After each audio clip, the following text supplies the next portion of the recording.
ये कहानी है जंगल में रहने वाले एक ठग की दो बेटियों की, जो जंगल से गुजरने वाले मुसाफिरों को छल कपट से लूटकर उनका कत्ल कर देती। पर फिर एक दिन एक ऐसा मुसाफिर आया जिससे उन सब की जिंदगी बदल गई। एक गुस्सैल राजा ने अपने पुत्र के किसी दोष के कारण उसे देश निकाला दे दिया। राजकुमार ने दुखी मन से अपने गुजारे के लिए 4 लाल और कुछ स्वर्ण भी अपने साथ ले लिए और भरे हृदय से अपने पिता का महल छोड़ दिया। चलते चलते वो जब शहर से कुछ दूर पहुंचा तो उसे एक साधु का आश्रम दिखाई दिया। राजकुमार उस साधु को दंडवत प्रणाम करके एक तरफ बैठ गया। जब साधु ने उसकी मायूस शक्ल और देह पर कीमती वस्त्र देखे तो साधु ने उससे पूछा, बच्चा तुम कौन हो और यहाँ कैसे आए? राजकुमार बोला, महाराज मैं राजा चंद्रगुप्त का पुत्र महेंद्रगुप्त हूँ। मुझे मेरे पिता ने देश निकाला दे दिया है, इसीलिए मैं परदेश जा रहा हूँ। रास्ते में आपका आश्रम दिखाई दिया तो मेरे मन में आया कि आपके भी दर्शन करता चलूं। साधु ने महेंद्रगुप्त की बात सुनकर कहा, वत्स तुम नेक इंसान हो और परदेश जा रहे हो, इसलिए मैं तुम्हें 4 बातें बताता हूँ। तुम उन बातों पर अमल करना। परदेश में ये बातें तुम्हारे अवश्य ही काम आएंगी। पहली यह कि परदेश में एक से भले 2 होते हैं। दूसरी यह कि परदेश में दूसरे के हाथ का बना खाना मत खाना। अगर खाना भी पड़े तो पहले किसी जानवर को खिला देना।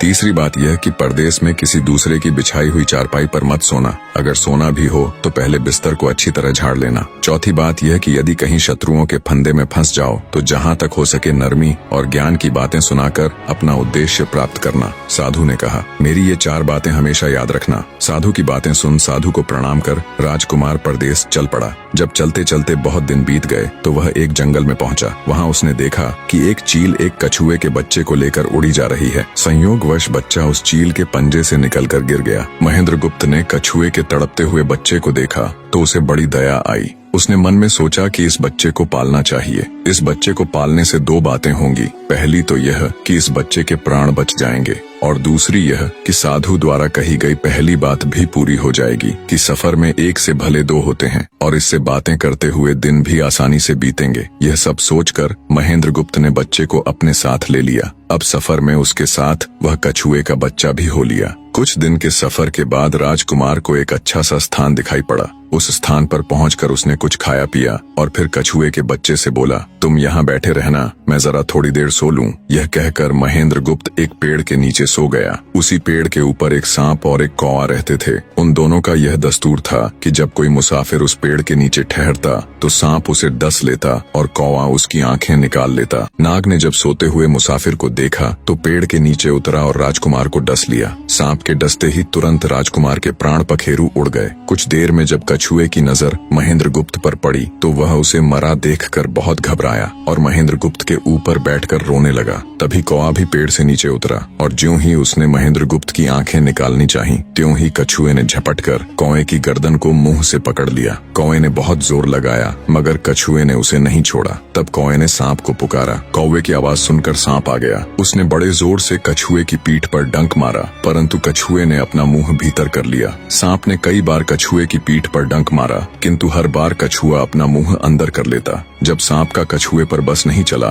तो उसने कछुए से प्रार्थना की कि तुम मेरे मित्र को छोड़ दो। यह सुनकर कछुआ बोला, नहीं, तूने मेरे मित्र को डसा है, अब मैं भी तेरे मित्र की जान लूंगा। तू मेरे मित्र को छोड़ दे तो मैं तेरे मित्र को जीवित कर दूंगा। यह कहकर सांप ने काटी हुई जगह पर मुंह रखकर महेंद्रगुप्त के शरीर से विष खींच लिया और बोला, अब तो मेरे मित्र को छोड़ दे। कछुए ने जब राजकुमार को देखा कि उसे थोड़ा होश आ रहा है और उसका जहर उतर रहा है तो उसने कौवे को छोड़ दिया। जब महेंद्रगुप्त को होश आया तब कछुए ने उसे सांप के डसने का सारा हाल सुनाया। कछुए की बात सुनकर तुरंत महेंद्रगुप्त के मन में साधु की बताई पहली बात खटकी। सोचा, साधु की एक बात तो काम आई कि एक से भले 2 होते हैं। मन ही मन उसने साधु को धन्यवाद दिया और आगे बढ़ चला। चलते चलते कुछ दिनों के बाद जब वे समुद्र के किनारे जा पहुंचे तब कछुए के बच्चे ने कहा, मित्र मेरा देश आ गया है, यदि तुम कहो तो मैं अपने माता पिता से मिलाऊं। उनसे बिछड़े बहुत दिन हो गए हैं, वे बहुत दुखी होंगे। महेंद्रगुप्त ने उसे जाने की आज्ञा दे दी और स्वयं रात को वहीं समुद्र के किनारे उस जंगल में ठहर गया। जिस जंगल में राजकुमार ठहरा हुआ था उसी जंगल में वहां से कुछ दूर ही एक ठग का परिवार रहता था। ठग के 2 लड़कियां और 4 बेटे थे। उसकी बड़ी बेटी ज्योतिष विद्या जानती थी। जब भी कोई राहगीर, कोई यात्री उस जंगल से गुजरता और उसके पास कुछ कीमती होता तो ठग की बड़ी बेटी अपनी विद्या से जान लेती थी। आज फिर से उसे बहुत दिनों बाद बहुत से खजाने की महक आई। उसने अपने पिता से कहा, ऐसा प्रतीत होता है कि इस जंगल में एक पथिक आया हुआ है। उस पथिक के पास 4 लाल हैं। यदि तुम लोग उस पथिक को यहाँ ले आओ तो उससे लाल लेना मेरा काम है। यदि वे लाल हमको मिल जाएं तो हम जन्म भर के लिए निहाल हो जाएंगे, परंतु उस पथिक को मारना मत, उसे जीवित ही पकड़ लाओ। ठग अपने बेटों के साथ तुरंत उसकी तलाश में निकल पड़ा। वे थोड़ी ही दूर चले होंगे कि उन्होंने देखा एक आदमी एक पेड़ के नीचे सो रहा है। उसे देखकर उन्होंने सोचा कि यह वही पथिक हो सकता है जिसके पास लाल हैं। वे उसे पकड़कर ले गए और अपनी बड़ी बेटी के हवाले करके बोले, इससे लाल निकलवाना अब तेरा काम है। ठग की बड़ी बेटी ने पूरे आश्वासन के साथ कहा, तुम लोग चिंता मत करो, मैं इससे लाल निकलवा लूंगी।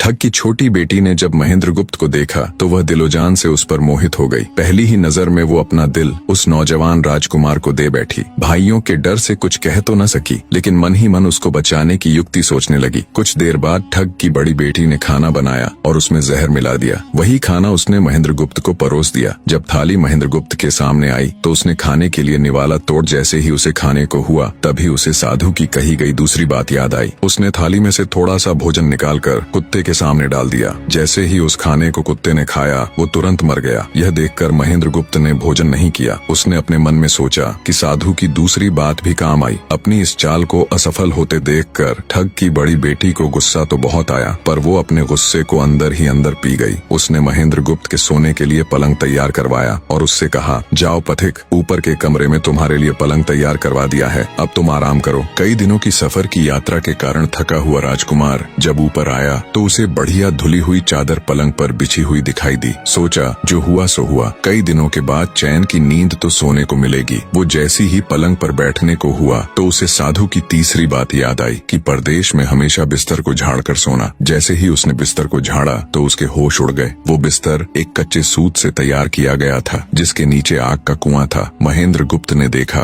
कुएं के अंदर बड़े बड़े आग के अंगार धधक रहे हैं। सोचा, साधु की तीसरी बात भी काम आई। उसने एक बार फिर मन ही मन साधु का धन्यवाद किया और पास पड़ी एक टूटी हुई चारपाई पर लेट गया। थोड़ी देर पहले जो राजकुमार चैन की नींद लेने की सोच रहा था, अब नींद उसकी आंखों से कोसों दूर थी। अब तो उसे अपनी जान के लाले पड़े थे। सोचने लगा, आज की रात बचना बहुत कठिन है। तभी ठग की छोटी बेटी मौका पाकर आई और कहने लगी, हे प्रिय, मैं तुम पर दिलोजान से न्यौछावर हूँ, परंतु आज की रात मेरे वश में कुछ नहीं है। आज की रात मेरी बड़ी बहन की बारी है। जिस तरह भी हो सके बस आज की रात मेरी बहन से अपने प्राण बचा लो, कल मेरी बारी है। हे स्वामी, मैं तुम्हारी दासी हूँ, मैं तुम्हें साफ बचा लूंगी। इतना कहकर ठग की छोटी बेटी चली गई। जब सब लोग खाना खा चुके तो ठग की बड़ी बेटी ऊपर बने कमरे में चली। सोचा अब तक तो पथिक जलकर राख बन चुका होगा, पर जैसे ही वो कमरे के अंदर आई और देखा कि पथिक तो बिल्कुल सही सलामत टूटी हुई चारपाई पर लेटा हुआ है तो उसके क्रोध की कोई सीमा न रही। तुरंत उसने कटार निकाली और क्रोध से बोली, हे पथिक, या तो अपने 4 लाल मुझे अभी के अभी दे दे, वरना मैं तुझको मार डालूंगी। उसी समय महेंद्रगुप्त को साधु की चौथी बात याद आई कि कहीं शत्रुओं के फंदे में फंस जाओ तो जहाँ तक हो सके नरमी और ज्ञान की बातें सुनाकर अपना उद्देश्य प्राप्त करना। उसने सोचा कि आज रात बचना मुश्किल है, पर साधु की चौथी बात भी आजमानी चाहिए। महेंद्रगुप्त ने यह सब सोचकर लड़की से कहा, मेरे पास लाल नहीं है। यदि तू मुझको मारेगी तो वैसे ही पछताएगी जैसे बंजारा अपने कुत्ते को मारकर पछताया था। लड़की गुस्से में बोली, कौन बंजारा और कौन सा कुत्ता, क्या बक रहे हो तुम? तब राजकुमार बोला, तुम नहीं जानती तो सुनो लड़की, एक बंजारा था जिसने एक कुत्ता पाल रखा था। वो कुत्ता बहुत समझदार था जिसे बंजारा अपनी औलाद से भी ज्यादा प्यार करता था। एक समय ऐसा आया कि एक कातक नाम की भयंकर बीमारी के चलते बंजारे का सारा परिवार उस बीमारी की भेंट चढ़ गया और बंजारे की करोड़ों की संपत्ति भी बिक गई। दुखी बंजारा अपने कुत्ते को लेकर आगरा में एक साहूकार के पास जाता है और साहूकार को 10,000 के बदले अपना कुत्ता गिरवी रखने को बोलता है। उस समय 10,000 एक बहुत बड़ी रकम होती थी।